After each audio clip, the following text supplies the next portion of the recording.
Japan. So make sure from Tokyo to Osaka hanggang Sapporo, ito yung gamitan yung tour guide, okay? The best, right? On time, pleasant, gentleman, true Pinoy. At alam niyo lahat ng mga kailangan punta dito sa Japan. Mga kaibigan, kasama ko ngayon si Roy Aseñero, one of the best tour guide na Pinoy dito sa Japan. So make sure from Tokyo to Osaka hanggang Sapporo, ito yung gamitan yung tour guide, okay? The best, right? On time, pleasant, gentleman, true Pinoy. At alam niyo lahat ng mga kailangan punta dito sa Japan.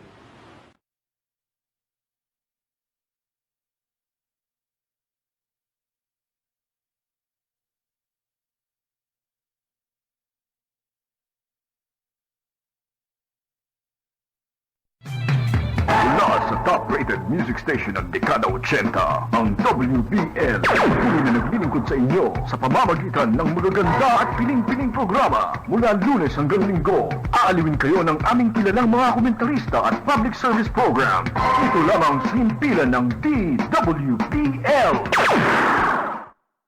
Tumatalakay sa maiinit na isyu ng bayan. Bumabatikos, bumabanat.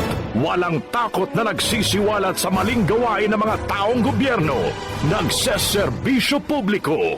Pakinggan para hindi maging mangmang sa nangyayari sa lipunan. Lunes hanggang Biyernes, alas 10 hanggang alas 11 ng gabi sa DWBL 1242. Lapid Fire ni Percy Lapid. Totoong balita, katotohanang komentaryo.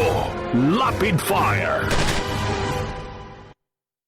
Magandang umaga. Congratulations. Tagahanga mo kami. Hindi mo lang nakakuha. Matagal na kami nakikinig sa'yo. Kasi magandang programa mo. Bukod sa mayroong tinatalakay na tama sa bayan, mayroong humor. At saka bilib ako sa'yo. Kasi minsan parang nagagalit yung babae sa'yo, pero hindi mo pinatulang, cool ka lang. Ang ganda, tira mo ka ako yung si Percy ka, magaling talaga. Pero talagang kakako, maganda ka makiharap sa tao. Congratulations, babati lang ako sa'yo at more power. Keep it up.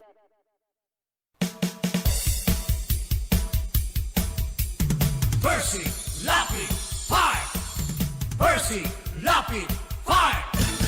Tapang mo'y kakaiba, walang takot sa pagbira. Oh yeah! Oh yeah!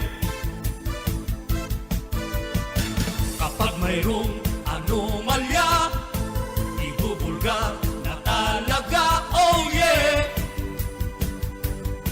Oh yeah! Mga kurap sa gobyerno, ibibisto ng walang preno. Maging ikaw man ay politiko, artista man o kahit sino, pasasabugin ang baho mo.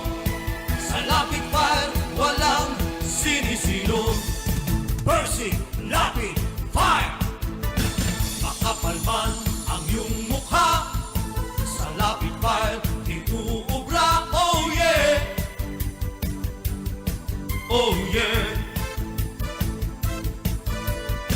Kahit pader, ginigiba, basta't mali, binabangga. Oh yeah!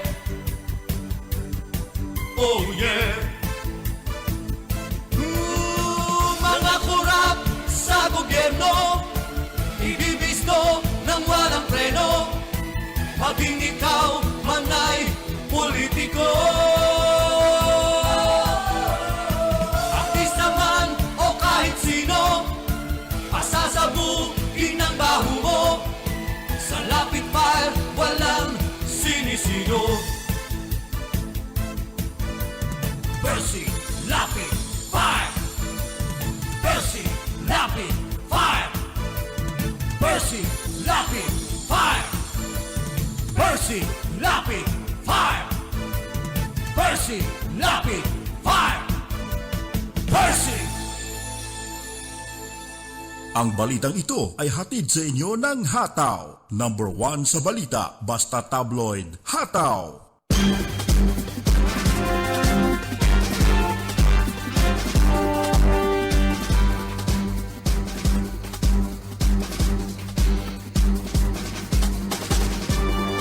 Si Percy Lapid, bumabanat. Lapid Fire.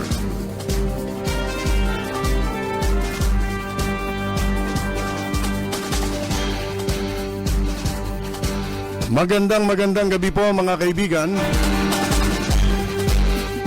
Muli pong sumasa inyo ang palatuntunang Lapid Fire na inyong napapakinggan pagsapit po ng alas 10 ng gabi hanggang alas 11 ng gabi dito po sa impilang DWBL 1242 sa inyong mga talapihitan.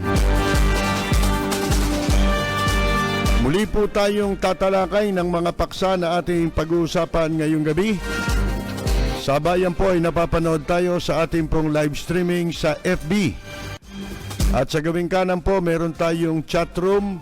Mari kayo mag-type ng inyong mga reaksyon na ating babasahin sa kabuuan ng ating pagtatanghal.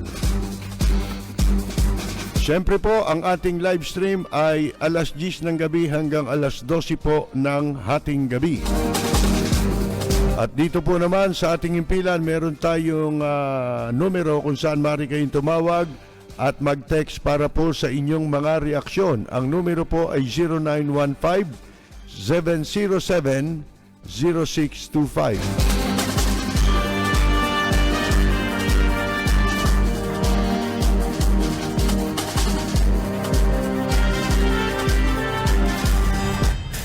Para sa mga pulpul, para sa mga abusado, arogante, walang kwentang nilalang, nagtatago sa titulong public servant, empleyado ng gobyerno o politiko at kahit sino ka pa, yan ang tunog na lalatay sa'yo. Walang sisinuhin, walang sasantuhin, basta't tiwali, gigisahin ni Percy Lapid. Si Percy Lapid, dito sa Lapid Fire. Lapid Fire. Percy Lapid, matapag na sandigan ng mamamayan, pader na di kayang gibain, ni naman kahit mga ulupong sa pamahalaan. Lapid Fire! Lapid Fire! Lapid Fire!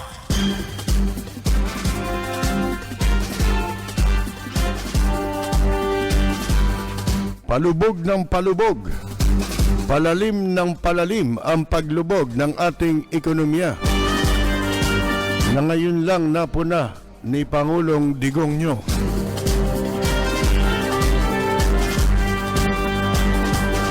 Nanawagan po si House of Representative Rupi Biason na reviewin itong child car seat law, yung pong implementing rules and regulations. Naayon naman kay Grace po, yan daw ay avenue for corruption. At sabi naman ni Recto, yan po ay nagdudulot ng kaguluhan sa ating pong publiko. Pati na po yung pagbabayad sa hindi paggamit ng mask habang kayo'y nakasakay sa sasakyan, ipinatigil muna, dahil puro ito pangungwarta, mga kaibigan.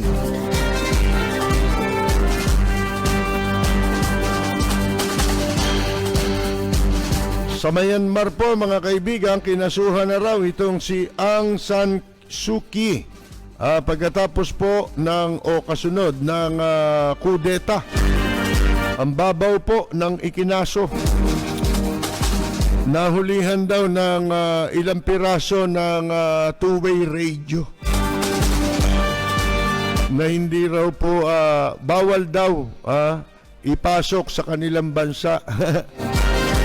Siyempre, leader yan eh.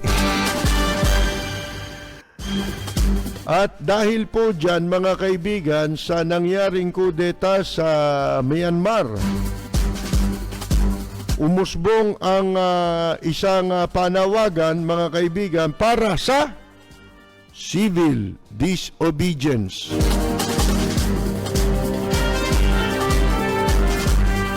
Ilan po yan sa ating mga pag-uusapan ngayong gabi.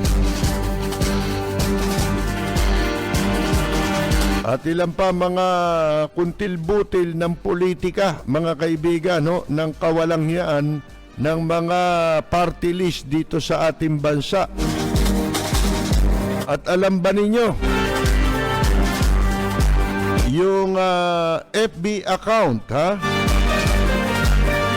social media account sa Facebook ng Pulse Asia, Kupal Asia, na nagsasabing 91% daw si Digong nyo, abay, ipinasara ng Facebook. Buti nga.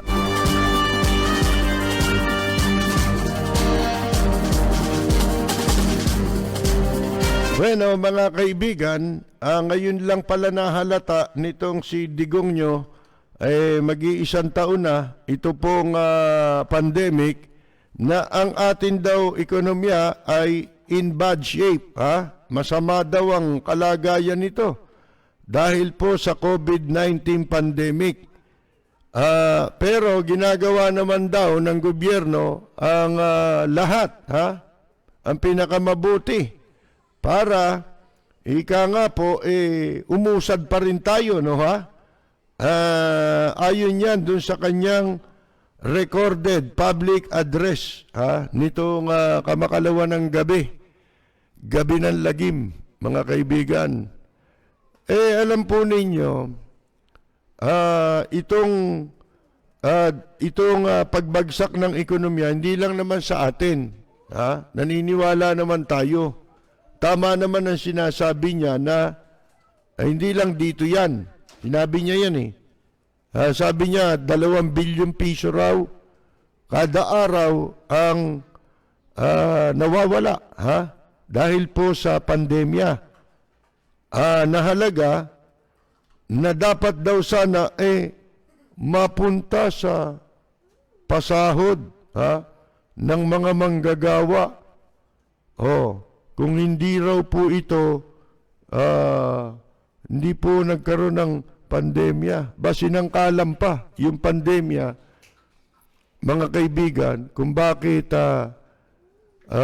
hindi na suswelduhan ang mga manggagawa. Siguro, yung tinutukoy niya, yung tulong, maitutulong sana. Para sa mga manggagawa, wala naman kayong tinulong So we are sinking deeper and deeper. Tayo raw lumulubog ng pailalim, ng palalim. Pero hindi naman tayo nag-iisa, dahil lahat naman ay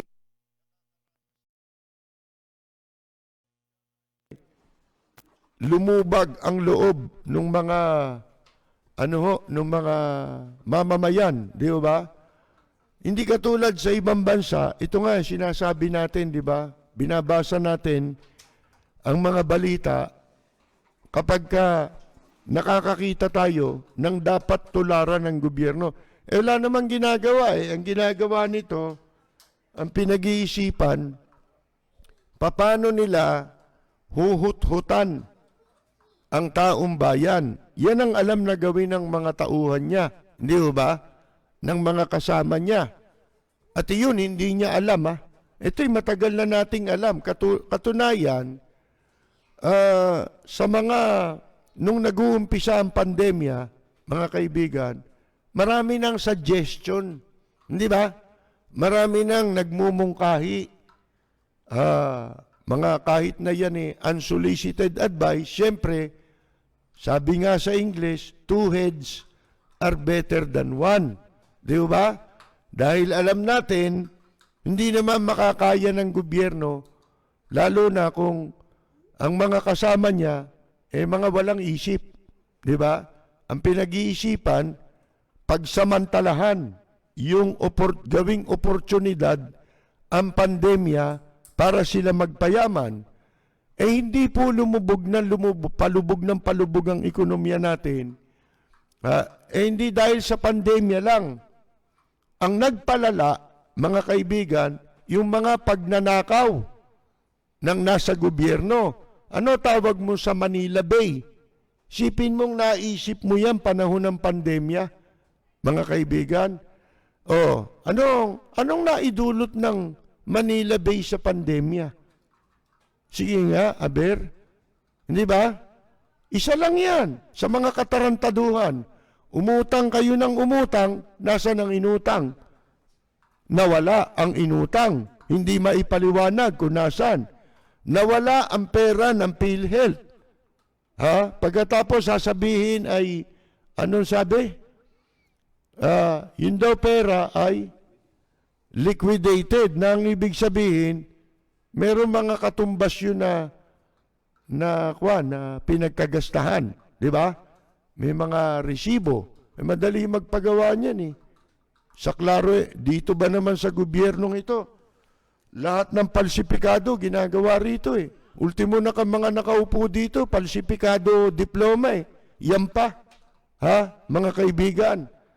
Oh. Kahit saan kang sangay ng gobyerno magpunta, wala na yatang hindi gumagamit ng mga palsipikado, mga kaibigan, peke. Ha? So, hindi hulang dahil yan sa pandemya. Sabi nga natin sa Japan, di ba? Meron silang mga programa. Oh, at saka sa iba't ibang bansa na hindi magnanakaw ang mga nakaupo, di ba? Oh, ang pinakakaso lang nila yung mga influence peddling. Yan. Na pwede mo rin tawaging conflict of interest. Di ba? Yun ang mga kaso dyan sa Amerika eh. Conflict of interest at saka influence peddling, mga ganyan, di ba? Oh, yan ang nagiging kaso nila sa corruption. Pero dito, hindi, directly. Nagnanakaw talaga ng pera ng taong bayan. Kaya, ano po mga kaibigan sa ibang bansa na katulad ng Japan, meron silang mga programa kung paano nila kahit papano, kalahati man lang, di ba? Kalahati man lang nung kanilang pagbagsak sa 100% na pagkalugi ng ekonomiya, yung 50% nun mapaikot man lang nila. At hindi pa kasama dyan yung mga tulong nila sa kanilang mga mamamayan. Mga kaibigan, isipin ninyo, di ba yung go to go, tsaka yung go to eat, ano ang programa na yun, mga kaibigan? Yun ay magandang programa, hindi ba? Na tinutulungan ng gobyerno yung 50% na ikalulugi ng isang establishmento,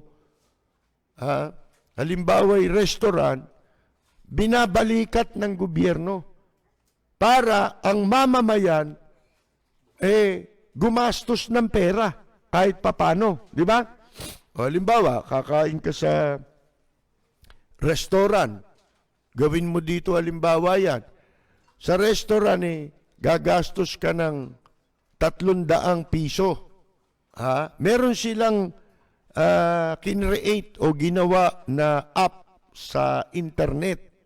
Yung mga app, di ba? Kamukha nung yung mga, yung mga naghahatid ng pagkain, yung mga Grab, di ba? Mga ganon.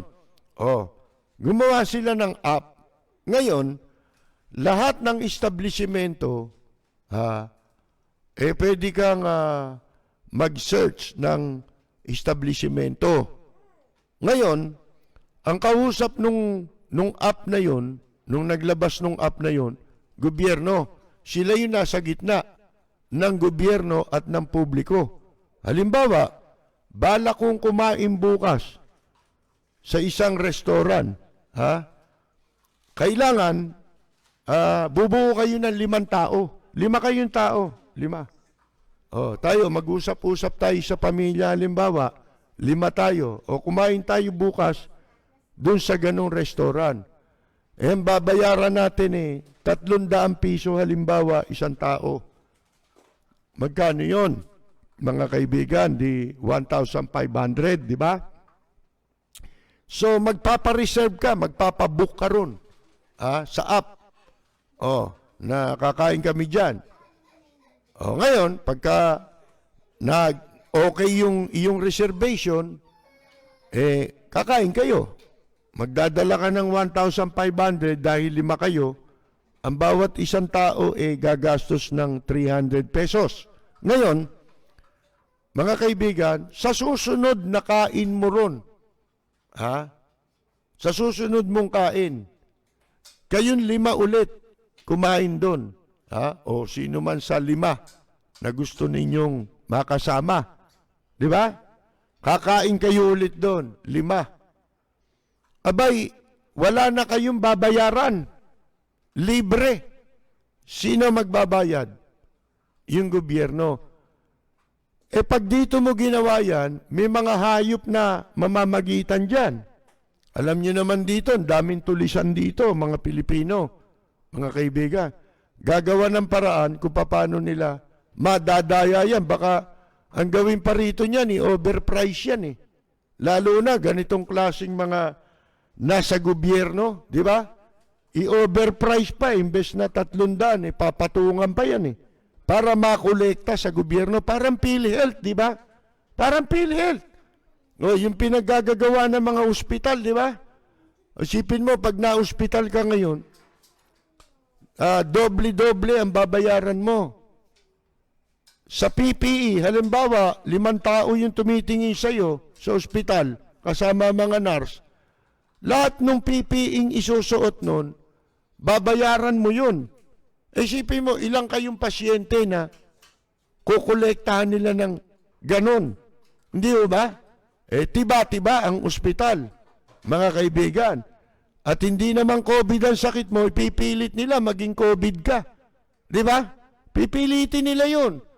Ang gagawin nila hanggang sa mamatay ka na, kung halimbawa ano ka na, yung delikado yung karamdaman mo, sinugod ka sa ospital. Pagpasok mo ng ospital, isuswab test ka na . Di ba? Kasama na yung pag-swab test sa'yo . Habang nakakumpine ka sa ospital. Ang gagawin, lalo na dyan sa San Juan de Dios Hospital, iipitin yung resulta mo. Para maideklara ka nilang COVID. Hindi bali, ipasunog ka na nila, mga kaibigan. Ipakremate ka nila. O ng pamilya mo dahil COVID ka, wala ka nang magagawa, kundi yung ipa-cremate na yan, pumayag ka na, i-cremate yan, di ba? Palalabasin nila na COVID ka. May nangyari kaming kasong ganyan muntik na Muntik nang ipasunog mga kaibigan Namatay ka makailan lang nagpa-kwan dyan, nagpa-confine dyan sa walang yang ospital na yan, San Juan de Dios Hospital, naku po. Dinala ron. Nasa emergency siya, siya inadmit. Hindi siya inaalis doon. Alam niyo kung bakit? Mas mahal pala ang bayad sa emergency. Kesa ikaw ay nasa kwarto. 5,000 ng 5,000 isang araw. Yung palang ano yun, Yung palang, ano tawag nito, yung bayad pa lang sa confinement mo sa emergency, mga kaibigan. Hindi pa kasama yung mga kung ano-anong gamot, at mga PPE, hindi pa kasama yon.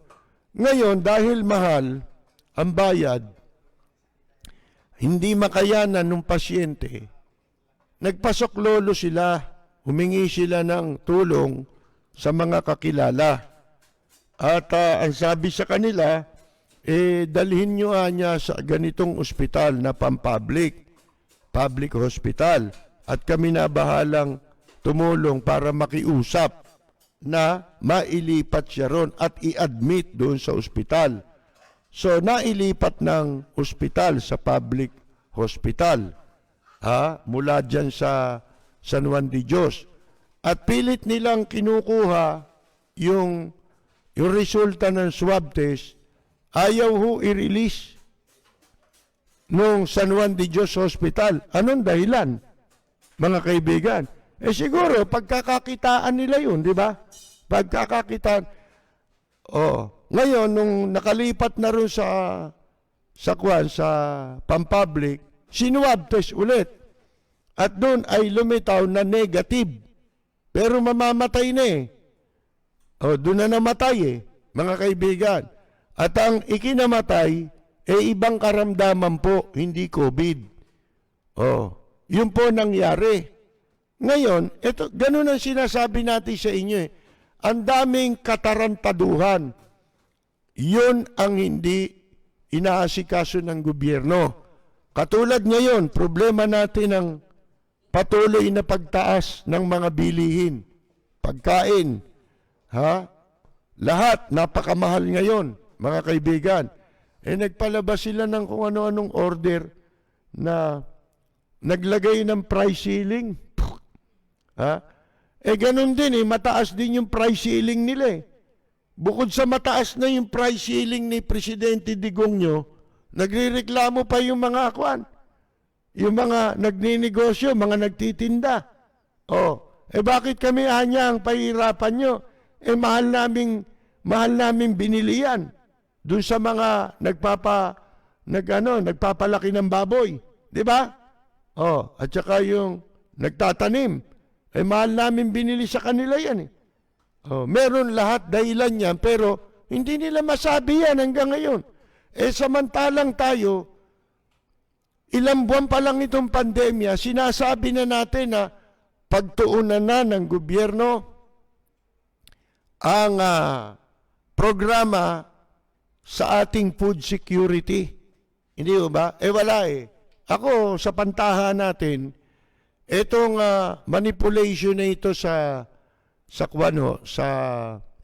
mga pagtaas ng bilihin, mauwi ito lahat sa importation Doon din tayo, parang dinidiscourage nila yung production dito ng pagkain sa ating bansa upang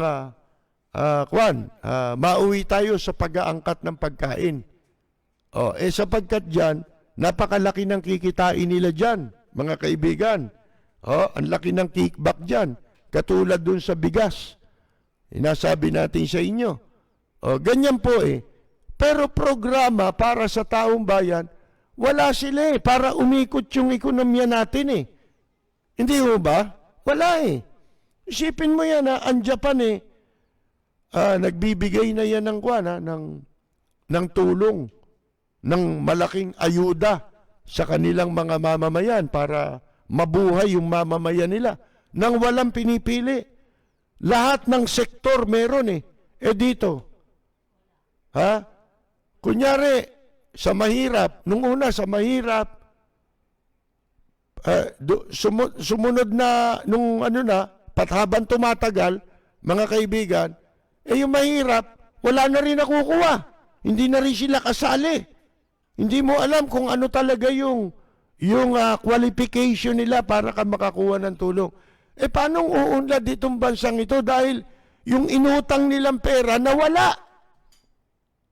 Katakot-takot. Ilang trilyon ang inutang nila sa panahon ng pandemya yan, mga kaibigan. Asan? Naipaliwanag po ba nila yan? Hindi nila maipaliwanag. Totoo na ang buong mundo ay nagdudusa dito sa pandemya, pero mga kaibigan, doble-doble pa ang pagdurusa ng tao dito sa Pilipinas. Bakit ikanyo?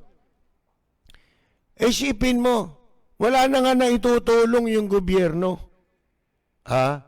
Kung ano-ano pa naiisip para kikilan ang publiko. Ayan, nagpatupad sila ng batas na katarantaduhang yan, yung upuan ng mga bata sa sasakyan, kesyo, ganyan naman daw talaga sa Amerika. Ang ganda, di ba? Yun ang sinasabi natin lagi na ang batas talaga, maganda lagi layunin yan Mga kaibigan. Pero, pagdating sa ipapatupad na yung batas, iba na. Masama na ang balakin. Gamit yung magandang hangarin na batas. Katulad nito, nilikha yung child car seat law. Para saan? Para daw pangalagaan ang kapakanan ng mga bata sa mga aksidente. Kasi daw may pag-aaral, saan yung pag-aaral na yun? Pag-aaral saan yun? Sa ibang bansa. sigurado tayo sa ibang bansa yun. Kasi bihira naman dito yung ganun eh. Mga bata, yung mga, halimbawa, nabagsakan ka ng poste, yung sasakyan mo. Patay kayong lahat doon. Di ba? Nabagsakan ka ng container van. Mamamatay nga kayo ron. Di ba? Kahit nakaupo pa yun, may sariling silya yung bata, mamamatay rin yun. Di ba? Kaya nga, sabi ko ginagaya nyo yun sa ibang bansa. Dito, hinabaan nila yung edad. Itinaas nila.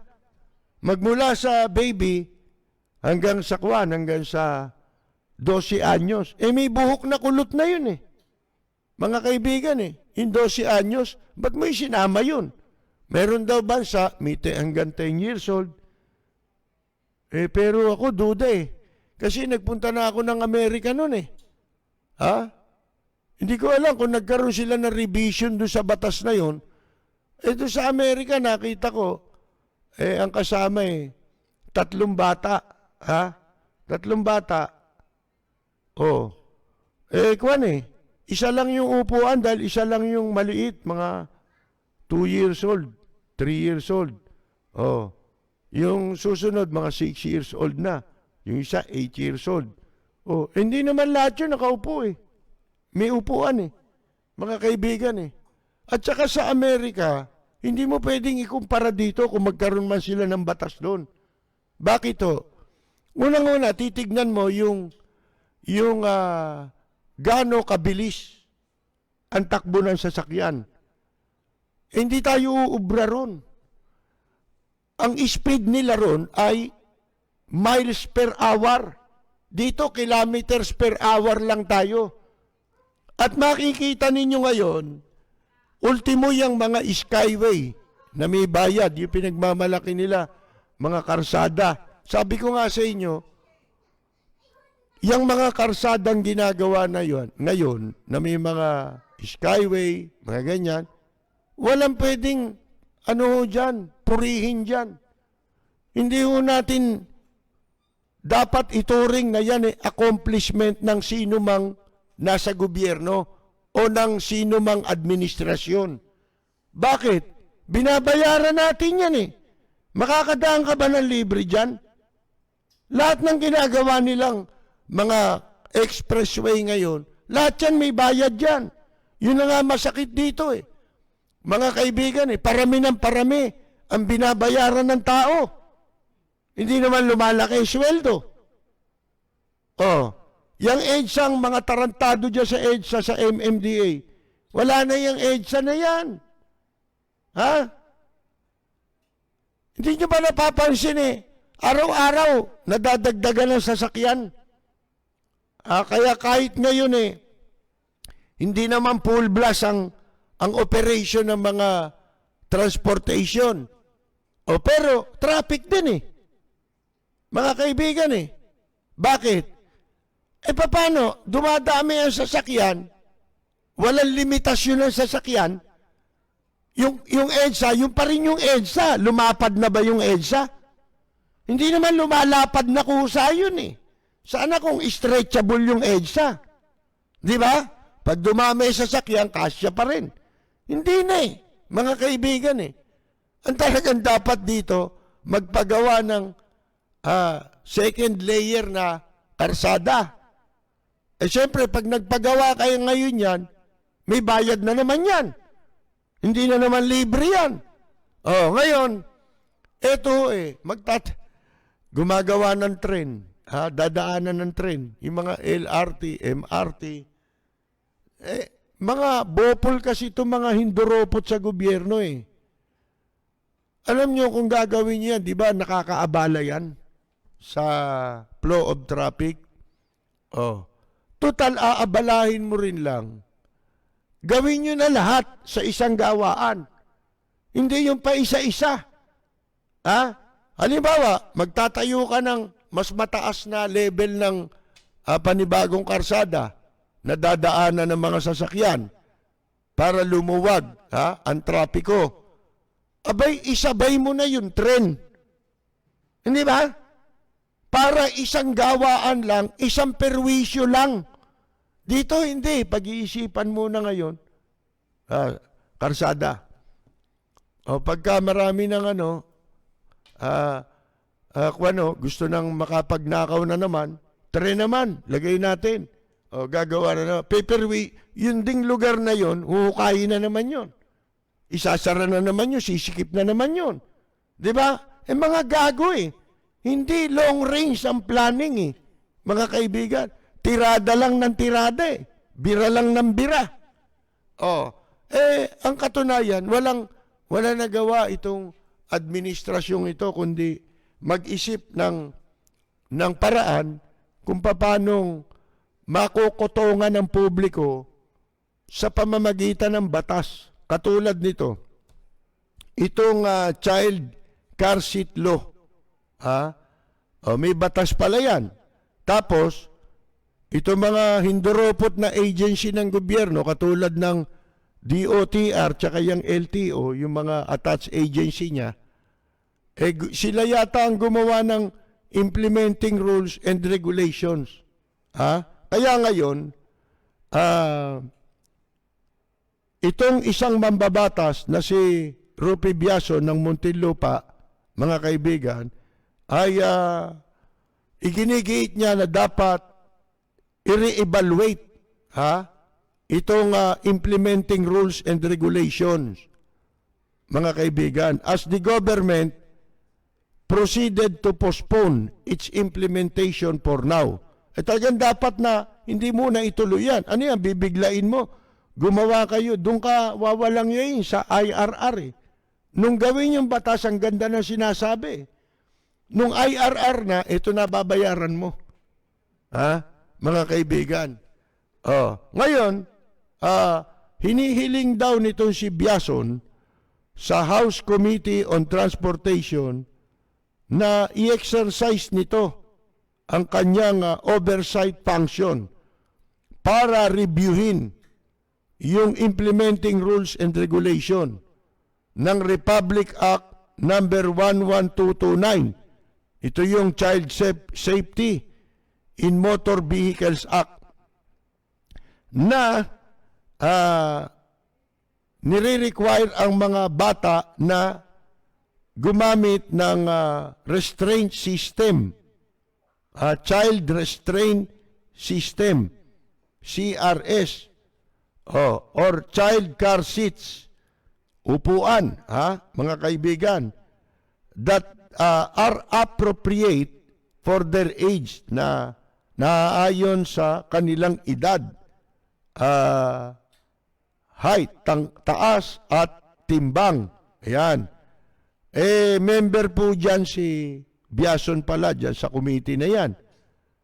Sabi niya, I support the initiative of the chair to have the implementation suspended, but I also hope that the opportunity to review the IRR be taken while implementation is delayed. Gusto rin niya, reviewin ulit yung implementing rules. Doon tayo nagka-problema eh. Kasi ang gumawa niya, sino ba?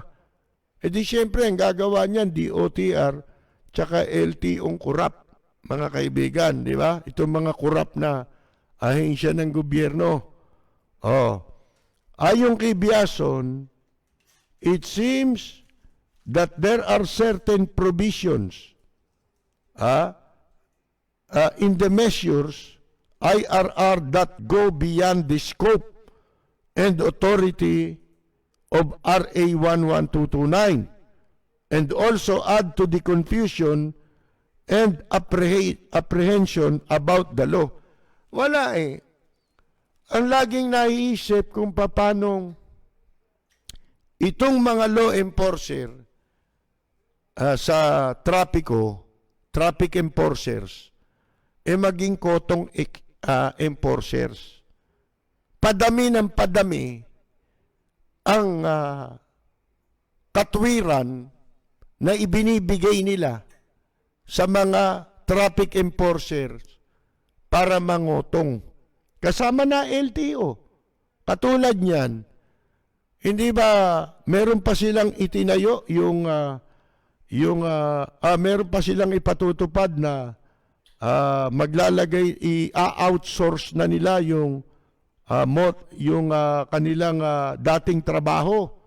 At dahil i-outsource yan, gagawing private na yung motor vehicle inspection na dati sa kanila, mga kaibigan, abay, ipa-privatize na.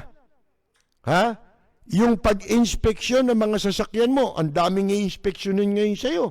Dati, yun lang kwan eh. Pag magpaparehistro ka eh. At pag hindi mo na-comply, kung ano-ano sasabihin sa'yo. Di ba? Ngayon, ang dami na ngayon bukod sa smoke emission testing. Na dati, LTO rin yan.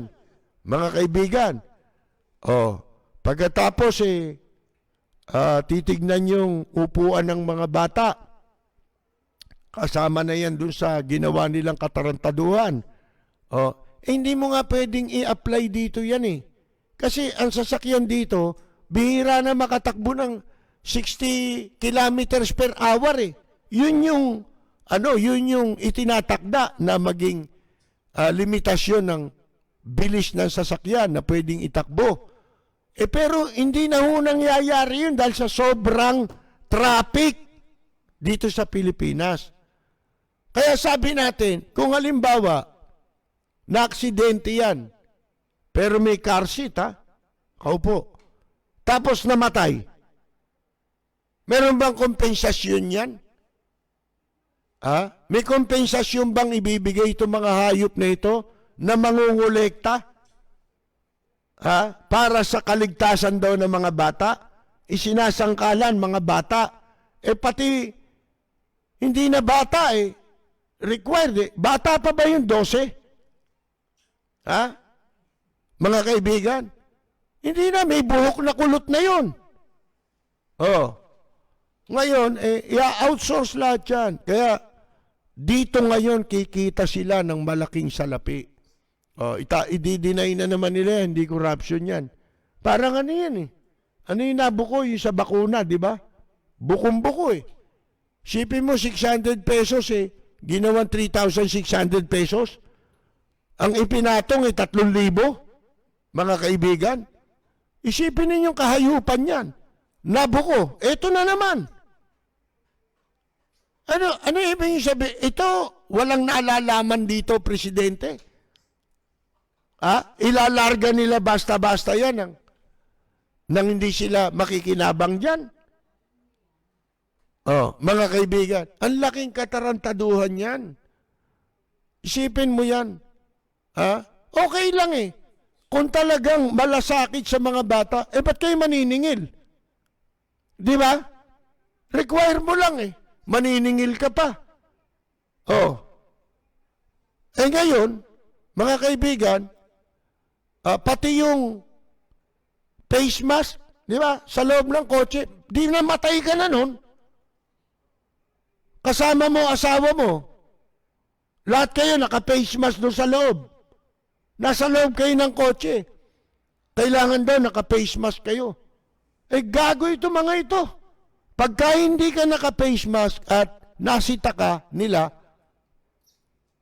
pagbabayarin ka ng multa, malaki. Mga 5,000. Isipin niyo yan.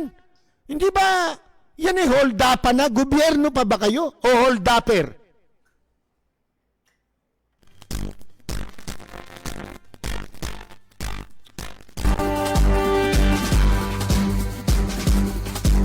Si Ka-Percy Lapid, bumabanat. Lapid Fire. Isipin ninyo yan, mga kaibigan. Ang daming issue na dapat kinonsulta muna Wala Tumirada ng IRR dito. Yayariin natin tong IRR na to para magkapera tayo. Boss, magkakapera ka ng malaki rito. Ano yan? Para maging good ka, di ba? Ganun ba? Sige, ilarga mo yan, di ba? Mga kaibigan, tingnan mo, hindi nagsasalita siya rito. Basta pagkakapira, antayin niya muna. Mag-iisip muna ng palusot yan. Tapos, lalabas na naman niya, sasabihin, hindi totoong mangungutong yung mga yan. Kaya nila, di ba? Kamukha yun sa bakuna. Si Galvez, walang kahihiyan. Buko ka na. Kahit na, ano pa sabihin ng ni Presidente Digong nyo, walang maniniwala sa inyo. Ito naman si Magalong, nagpabebe, Pabebe lang pala to. Irrevocable resignation, anya. Ngayon, ano sabi? I cannot refuse the president. Hindi na niya matatanggihan ang presidente. Nandun na tayo kung di ka makatanggi. Sa taong bayan, di ka manihiya.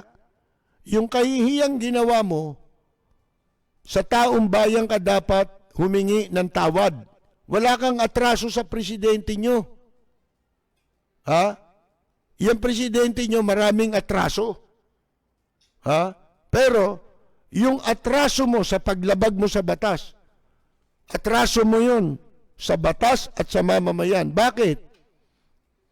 Ang daming kuwan Ang dami ninyong hinuling kaawawang mga tao Yung nag-rally na driver sa Caloocan, doon sa monumento.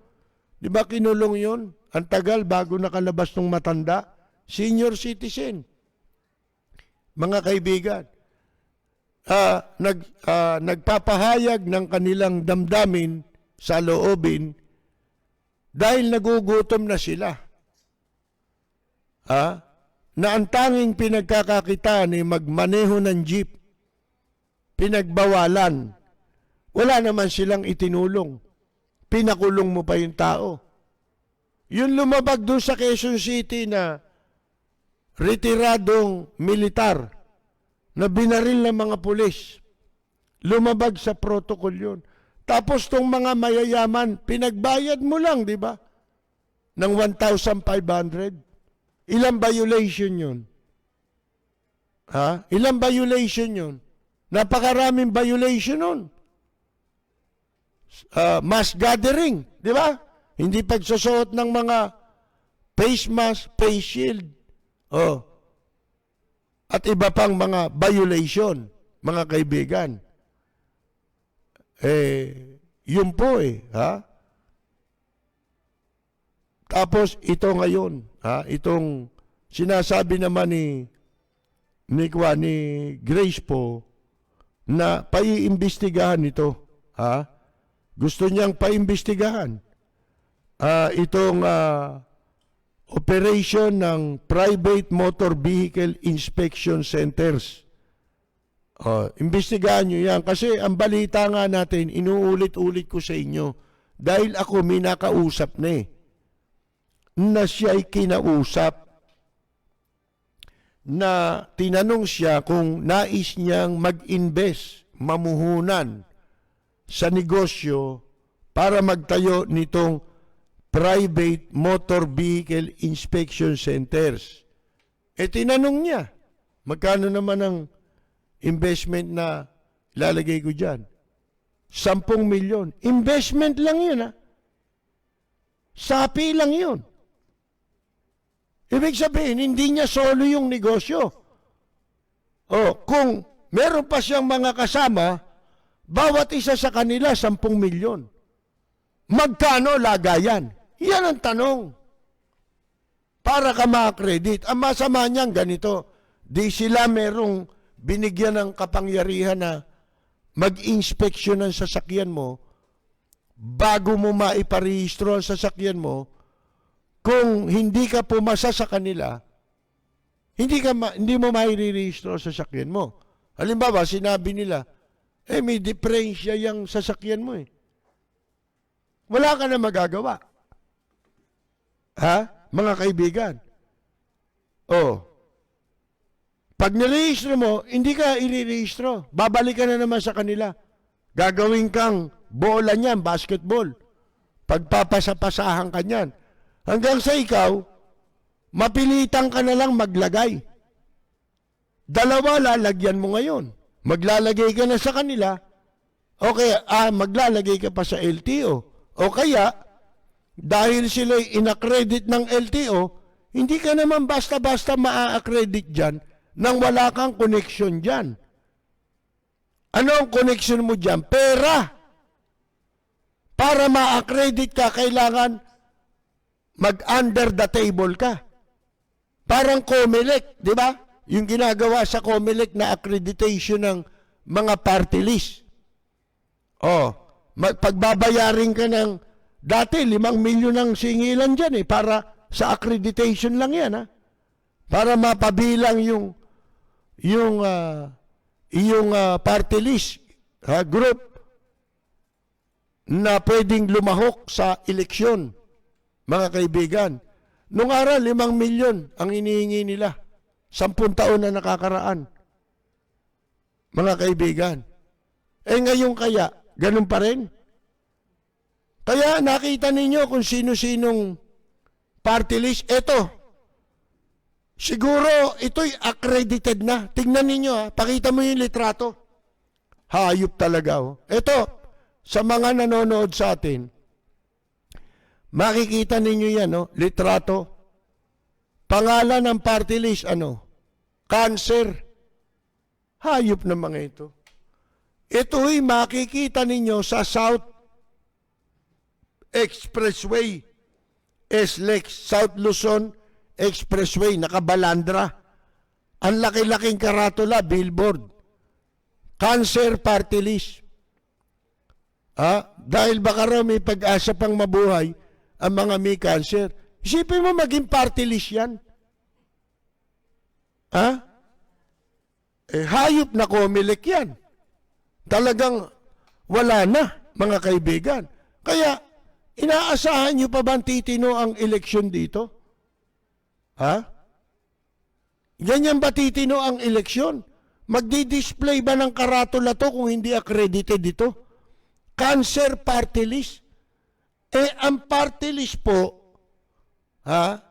ayon sa batas, sinasabi na kailangan kumakatawan yan sa marginalized sector.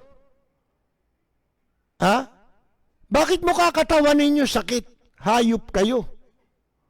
Ito'y tahasang panloloko na, nakapanggigigil na, mga kaibigan talaga Sipin mo pangalan, Cancer party list.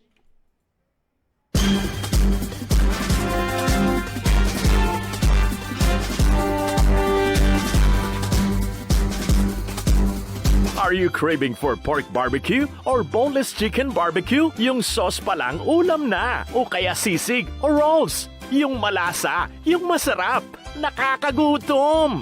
Ano pang hinihintay nyo? Order na sa Barbecue Boss. Davao street food flavor at its finest. Like our FB page, Barbecue Boss NCR for your orders and inquiries. Check nyo ang aming menu at siguradong maiibigan nyo. Barbecue Boss, home of Davao's best barbecue.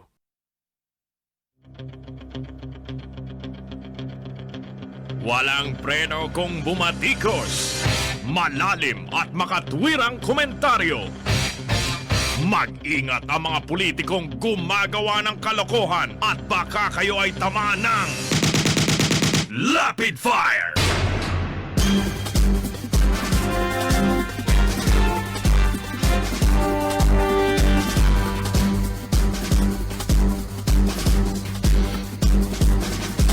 Si Kapersi Lapid, bumabanat. Rapid Fire! Naghain daw ng resolution number 634 sa Senado si Grace Po, para busisiin po itong implementation ng Department Order 2018-019 ng Department of Transportation at na itong Memorandum Circular Number 2018-2158 ng Land Transportation Corruption Office and other related issuances. Yung mga iba pang circular nila, department order na may kinalaman din dito. sabi ni Grace po, the intention behind the law is noble. Ito yung sinasabi ko sa inyo. Ang intention ng batas, di ba? Laging maganda eh. Mabuti pag ginagawa yung batas eh. Pero masama pala balakin yung mga magpapatupad ng batas. Ang may masama. Kaya yung batas, walang kasalanan yan eh, yung konstitusyon. Walang kasalanan yan. Bakit pinag-iinitan ninyong mapalitan eh? Ang may kasalanan yung nagpapatupad eh. Ngayon, tingnan ninyo. But, sabi niya, the intention behind the law is noble. But the fees, yung bayarin, following its implementation, cannot come at a worse time in the middle of a pandemic where people are barely getting by and now had to add another item in their list of expenses. Sipin mo nga naman eh. Yung sinasabi din natin kanina eh. Walang inisip paano ba natin kukubain itong publiko. Parang si Soriano itong mga nakaupo sa gobyerno, no?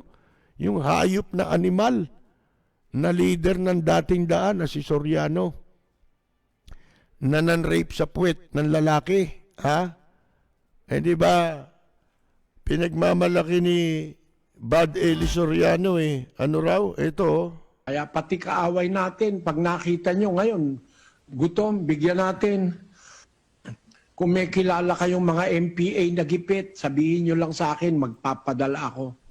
Kung loloobin ng Diyos, kahit na ako'y mangutang lang, makatulong lang tayo. Marami na kasing nagigipit ngayon eh. Kung minsan siguro kaya sila kumakapit sa patalim, nagigipit. Tulungan natin ang ating mga kapwa. Kahit na hindi natin mga kapatid. Basta may alam kayo, pagbigay alam nyo sa manggagawa, makarating sa akin. At lalo na ang mga kapatid, pagbigay nyo lang alam, huwag nyong kakalimutan mga kapatid. Bakit ho natin pinarinig yan? Kasi meron na naman siyang ibang tape ngayon. Siguro napakinggan dito. Di ba? Na piniplay natin yung bunganga niya. Mga kaibigan. Bumalimbing na naman. Pinagmumura yung MPA. Pinagmumura mga estudyante ng UP, mga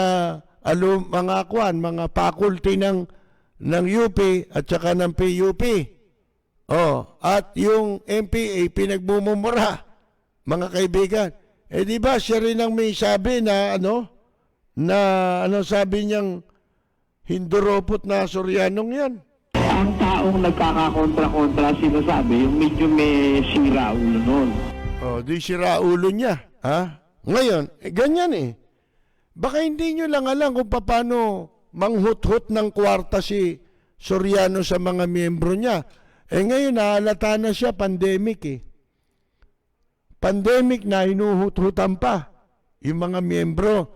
Kaya ang balita natin, nagsisipagsarahan na yung coordinating center ng Andating Daan eh. Pero bukas natin iparirinig yung pagmumura niya sa MPA, kay Joe Masison, sa mga estudyante ng UP, ultimo faculty ng UP, faculty ng PUP, mga estudyante ng UP. Minumura, mga kaibigan. Mula ulo hanggang talampakan ng mura. Bukas ko paririnig sa inyo yan, mga kaibigan. Hari nawa, wag pasabugin ng MPA yung mga coordinating center ni Soriano. Kawawa naman yung membro niya. Baka madamay, di ba? Sipin mo hinuhut-hutan mo na pabobomba mo pa sa MPA yan. Kung bombahin yan, mga kaibigan, di ho ba? Ngayon, eto, wala nasa gitna tayo o harap tayo ng isang napakatinding krisis na dumating sa daigdig na wala pang ganitong katinding krisis. Maitutulad nyo to parang gera na Di ba? Yung gera kasi, taon itinatagal nun Nung araw, hindi tumatagal ng ganyan ang mga pandemic Ngayon ito, baka akala ninyo, tinataya na ito hindi matatapos kahit na makaraan pa 2 taon pa. Susunod na 2 taon pa. At meron din pag-aaral na sinasabing, yung COVID na yan, yung virus na yan, forever na yan. Ha? Mga kaibigan, dito sa mundo. O, kaya, hindi ito matinding krisis ito. Pagkatapos, ang tao, alam naman ninyo, dapa. Kung meron mang konting natitira pa, pinagkakasya lang yan eh. Di ba? Tinitipid na ng tao yung mga may konti. Mga kaibigan. Ultimong mayaman dito, dadaing na eh. Ha? Kasi lugi na lahat ng negosyo eh. Ano ba negosyo dito ang hindi apektado? O yung sabihin nyo malalaking food chain hindi apektado yan. Pagkatapos wala naman kayo itinutulong sa tao. Tignan mo, ang iniisip, magmulta ng magmulta. Ha? Sipin mo yan. Wala na sabi ko nga napaka-stressful ang ikaw ay maging isang Pilipino. Ha? Mabuti pa kung dayuhan ka, inchi ka, may pribileyo ka dito. Ha? Pero kung ikaw, Pilipino ka, wala ang pribileyo mo bilang isang Pilipino. Ginagamit ng ibang mamamayan. Yun na nga nakakasama kung bakit tinututulan natin ang pagpasok ng mga inchik dito. Aagawin ang pribileyo ng Pilipino. Mapupunta sa kanila. Dahil sila may pera, sila makapag-a-avail ng pribileyo. Alam naman ninyo mga nasa gobyerno, siguro 90% na dyan ang kurap. Di ba? Mga kaibigan. Kawawa naman yung 10%. Pag napag-initan pa yun, di ba? Mapag-iinitan yun dahil magiging panganib yung 10% sa ginagawa nilang pagsasamantala. Di ba? Pag-aabuso, pagnanakaw. Yan po, mga kaibigan. Ang iniisip po paano natin huhut-hutin itong mga taong ito? Di ba? Hindi yung paano natin tutulungang makabangon. Ang kailangan natin, tulungan lahat na makabangon Bawat isa nga sa atin dapat gumanap ng tungkulin para makabangon, hindi lang siya kundi pati ang kapwa niya. Hindi ka pwedeng bumangon mag-isa sa kalagayan ng mundo ngayon. Sabi ko nga nung mga nakaraan pa na ang pinakamagandang pagkakakitaan ngayon, yung pagyayamanin ninyo. Kung ano yung pwedeng kitain ng pamilya o kung meron pang natitirang kumikita pa sa pamilya, tulungan nyo pa yung kumikitang yun. Pagaangin ninyo ang kanyang responsibilidad. At kung makagagawa kayo ng negosyo, pinakamagandang negosyo, pamilya. Wala na pong hihigit dyan sa kalagayan ng mundo ngayon mga kaibigan. Lalo na dito, ngayon iba patakaran, bukas iba na naman. Laban o bawi. Lalo na dito, wala namang programa. Kung ano lang ang marinig na galing sa bunganga ng mga nakapaligid sa kanya, yun lang ang okay. Dahil itong administrasyong ito, kailanman hindi ito nakinig sa sinasabi ng taong bayan. Sa saloobin ng taong bayan. Dito ang maglabas ng saloobin, pararatangan ka, ire-red tag ka. Mga kaibigan, sipin ninyo yan. Walang naitulong Puro pahirap Alam nyo, yung mga tatakbo rito sa susunod na eleksyon, yung pangahas, yung ngayon pa lang yung kamukha nila Pacquiao, umasa kayo. Hindi magsiservisyo sa tao yan. Bakit? Abuso gagawin yan. Ha? Gutom sa kapangyarihan yan. Mga kaibigan, alam nyo kung bakit? Kung ikaw, meron kang pangarap na totoong maglingkod sa bansa mo, iniisip mo lahat na kung ikaw ang susunod na magiging presidente, ano ang isipin mo? Napakabigat ng iyong responsibilidad. Napakabigat kasi ng problema ng bansa ngayon na pinabigat nito, pinagagrabe pa. Araw-araw, pinagagrabe ng nakaupong administrasyon. Dahil sa nalalabi nitong panahon kung magkakaroon ng tunay na eleksyon, hindi mo alam kung gaano kabigat pa ang iiwanang problema nito. Grabe! Sa pagnanakaw lang, mga kaibigan Kaya talagang ang dapat na mamumuno dito, yung sincero talaga Si Pacquiao hindi sincero yan. Wala yan. Pangkubeta lang yan, mga kaibigan. Wala yan. Abusado rin Ginagamit niya na yung kanyang konting kasikatan, kukupas din yan. Lalo na paglaos ka ng hinduropot ka, di ba? Ngayon, mamanipulan nyo pa yung boxing. Pwede ka pang manalo. Dahil sa manipulasyon ng boxing. Hindi natotohanan ng boxing. Mga kaibigan, isipin ninyo yan. Ginagamit para abusuhin ng publiko. Pero wala na tayong oras. Magpapaalam po muna tayo, magbabalik tayo pagkatapos lamang ng ilang saglit. Tumatalakay sa maiinit na isyu ng bayan. Bumapatikos, bumabanat. Walang takot na nagsisiwalat sa maling gawain ng mga taong gobyerno. Nagseserbisyo publiko. Pakinggan para hindi maging mangmang sa nangyayari sa lipunan. Lunes hanggang Biyernes, alas 10 hanggang alas 11 ng gabi sa DWBL 1242. Lapid Fire ni Percy Lapid. Totoong balita, katotohanang komentaryo. Lapid Fire.